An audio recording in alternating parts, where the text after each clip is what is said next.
Today we're going to be talking about Tiana's Bayou adventure, and we have some unpopular opinions about it. So let's dive right in.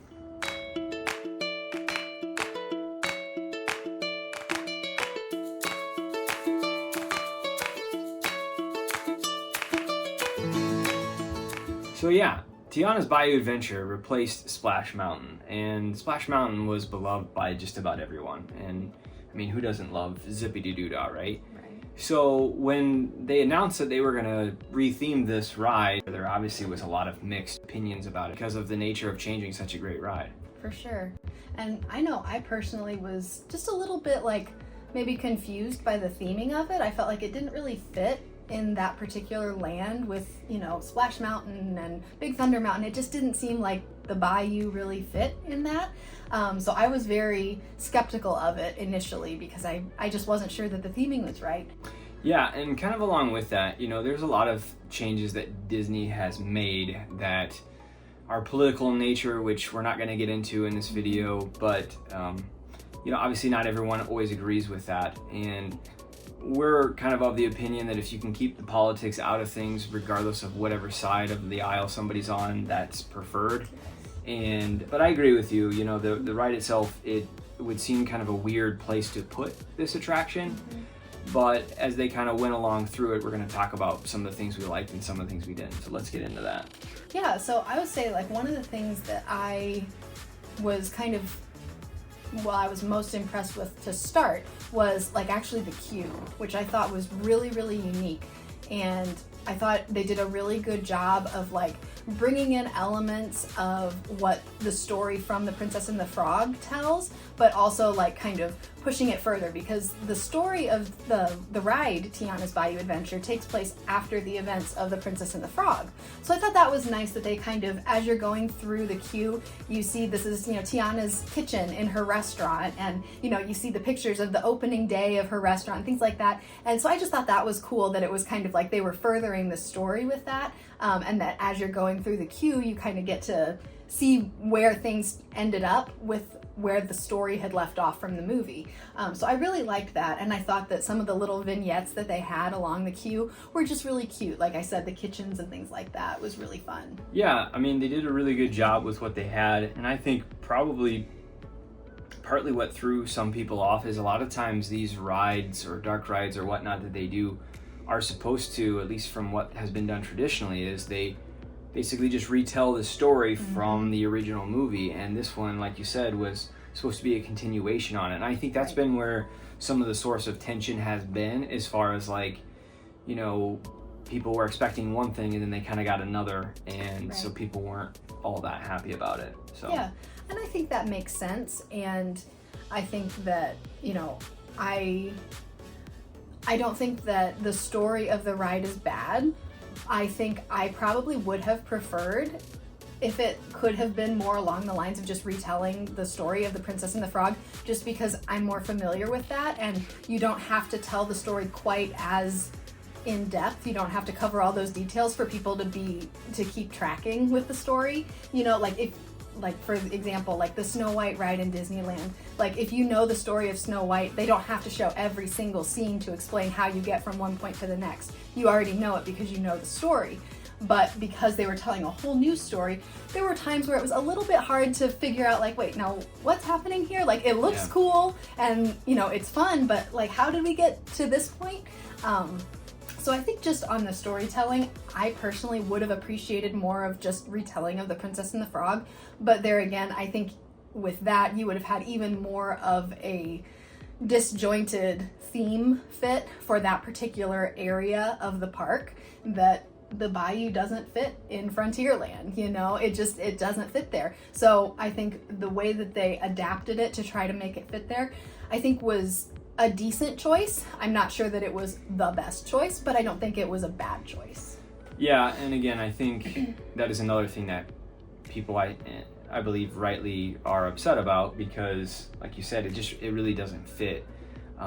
But as we've gone through and we've been on the ride and we've seen the ride videos and all that stuff, we can see a lot of the good that the Imagineers have done with it, despite maybe not having a great start with what they had to work with. Yeah, and thinking about how you can tell a story based on the existing structure that you have with the ride mechanics, the ride vehicle, the ride setup, all of that. They had to figure out how to tell a story, a cohesive story that made sense for that land theming within the confines of what they already had to work with. So I think all things considered, I think they did a really good job of figuring out how to make it fit.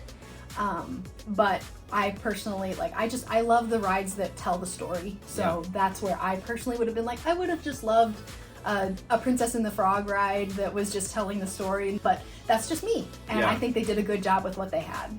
Yeah, and we would say that as far as the movie goes, you know, we were happy to hear that they were going to have like a Tiana ride somewhere. And then when they said that they were going to, you know, replace Splash Mountain, we kind of had some mixed feelings, not because we absolutely love the story of Splash Mountain, but because it's such a great ride that everybody loves.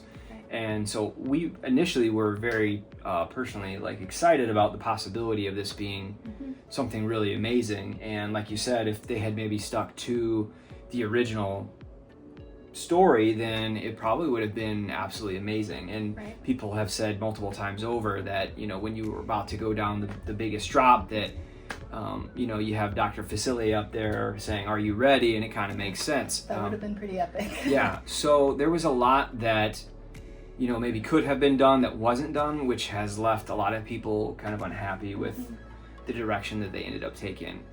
We kind of understand why they maybe got rid of the voodoo element to make it less scary, or just altogether controversial, kind of get that out of there. But I was going to say something about that like I personally did really appreciate that it was a much more lighthearted story that they did tell in the ride, that there wasn't, you know, obviously you have Mama Odie that does turn you into a frog, but it wasn't, you know, Dr. Facilier with kind of the darkness of that. So I appreciated that it was a little bit more lighthearted, not, like you said, not as scary for kids. Yeah, family friendly. And just a little bit easier to just keep an upbeat attitude with that. Yeah. So with that being said, when it first came out, we did watch, like, you know, I've said previously, videos online to kind of go through the ride. And, you know, from all that we could see, the Imagineers did a really good job with what they had to work with. Now, and one thing that we did notice, like, so when we first watched them, we were like, okay, the things that we're seeing look really cool, but it felt like there were maybe some dead spots. But as we actually like finally got to ride it, we realized that cameras just aren't picking up a lot of the things that are there that seems like it's kind of a dead zone or there's not anything going on. But when you're actually on the ride, there's so many other things to look at that you don't feel like they're a dead zone. So just like being aware of that if you're riding or if you're watching a ride through video, like it can't pick up everything because it is kind of a dark ride, so it misses things. And that really makes a difference in the feel of the ride and how immersive it is. Yeah, and I will say, I think people, again, rightly are upset because in the original ride there was a lot more animatronics that some of those quote-unquote dead spaces, they didn't feel that way because they had all these extra scenes. So I think that is a proper critique. And so they kind of replace some of that with screens and different things that are kind of there that aren't animatronics. Other just like set up foliage or signs and things like that. Yeah. But when you're actually on the ride, I mean, we really enjoyed it. Yeah. Again, is it our favorite ride?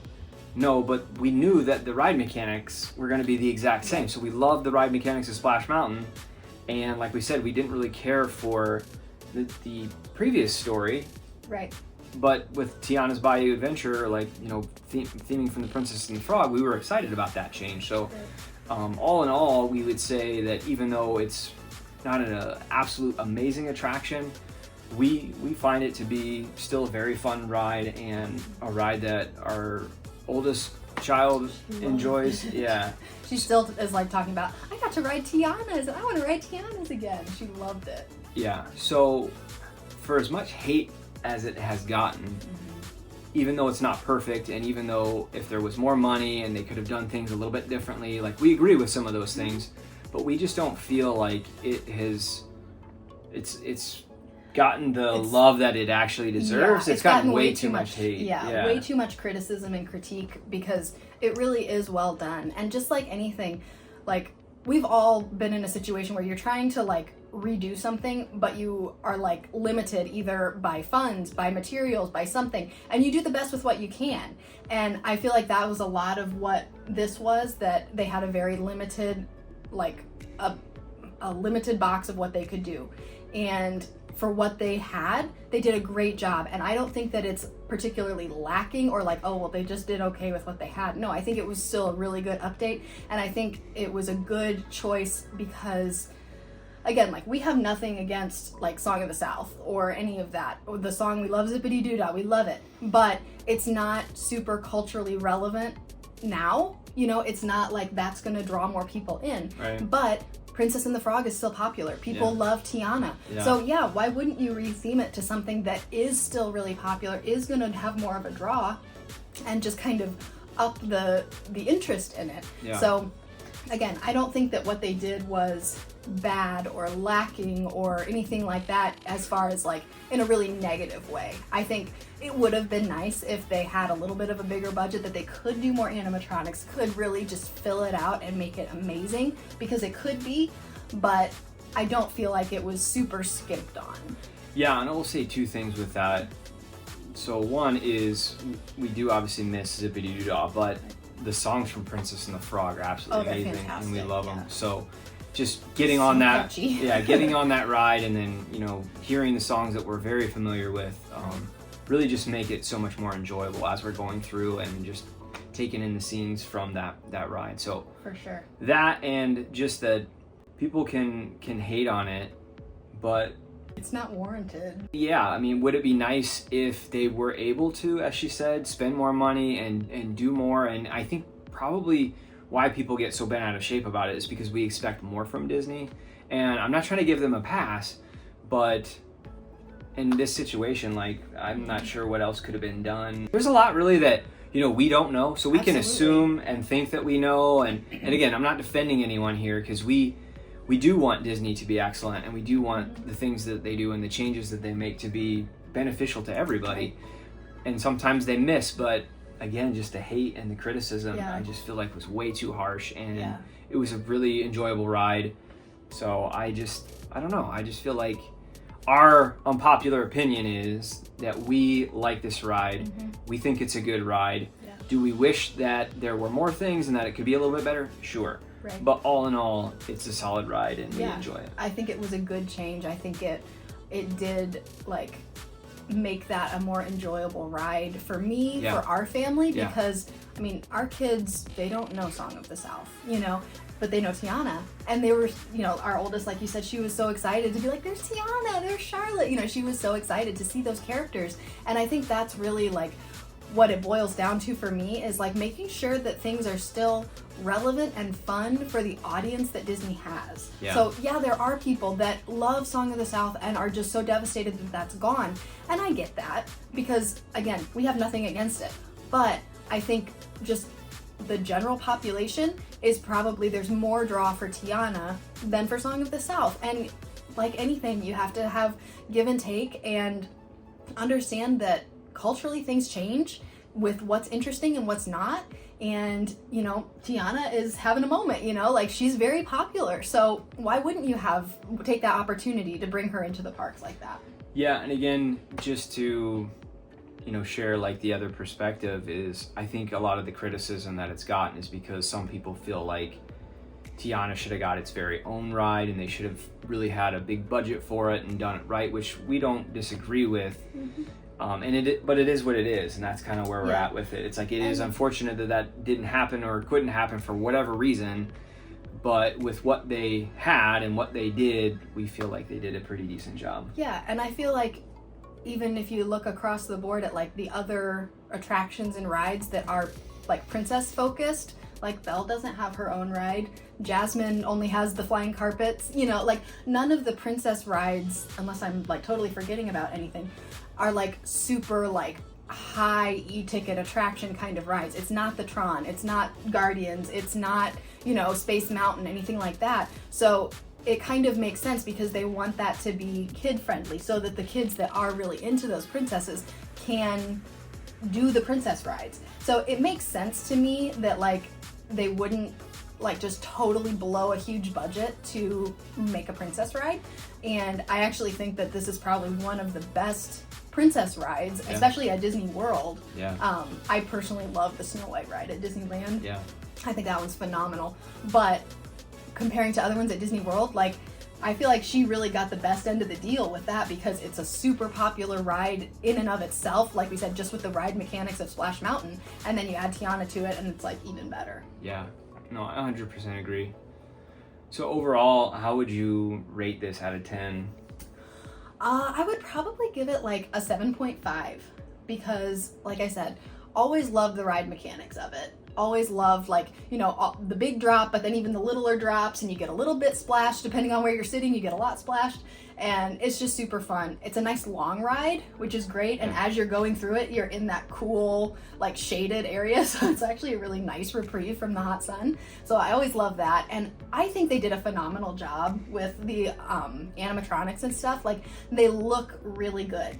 Like, yes, would it be nice if there were more? Sure. But what they do have is really high quality, and I love that. So I personally, like, I have no issues with it, other than I felt like maybe the storytelling was a little bit unclear. Because the first time I saw a ride through, I was like, I have no idea what's going on in this. Now, granted, that's because I wasn't, like, on the ride. I was just watching a video of it. But then I had to, like, listen to something else that was explaining, like, okay, you're collecting stuff for a soup or whatever, gumbo or whatever, and Mama Odie shrinks you down to be a frog, and, you know, then you get blown back up to people, you know. So it just took me a little while to, like, understand the story there.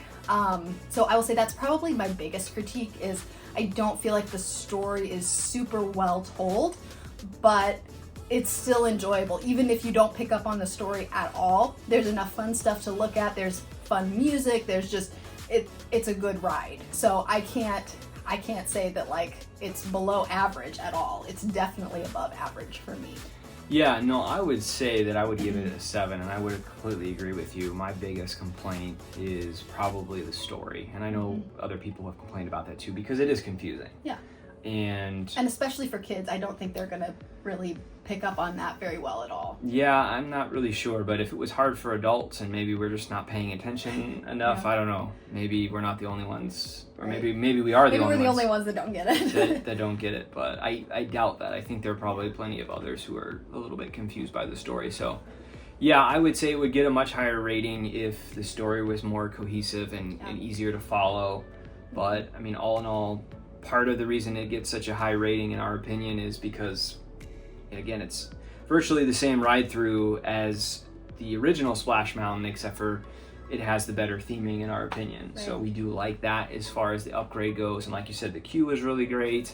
Some of the explanation about a salt mine, again, is also kind of confusing. And then, just like I said, all the politics behind it was really unfortunate, and just really kind of put a damper on it. And then, so you take something that's so beloved, and then you have all this controversy surrounding it, and then you kind of didn't stand much of a chance. Well, that, and then you sort of do maybe less of a job than what a lot of people had anticipated and expected, and so therefore you have a lot of haters out there. But I mean, the ride could have been perfect, and you still would have had people hate it for, you can't please everyone, basically no reason. So we try to be objective, and you probably think maybe we're a little too positive on it, but again, we can critique the things that we think could have been improved, but also see the good in it, and we think there is a lot of good. So all in all, 7.5 out of it, I think is pretty good. So yeah, I agree. That is our unpopular opinion about Tiana's Bayou Adventure. If you'd like to check out some more videos coming up on the channel, check out this video here.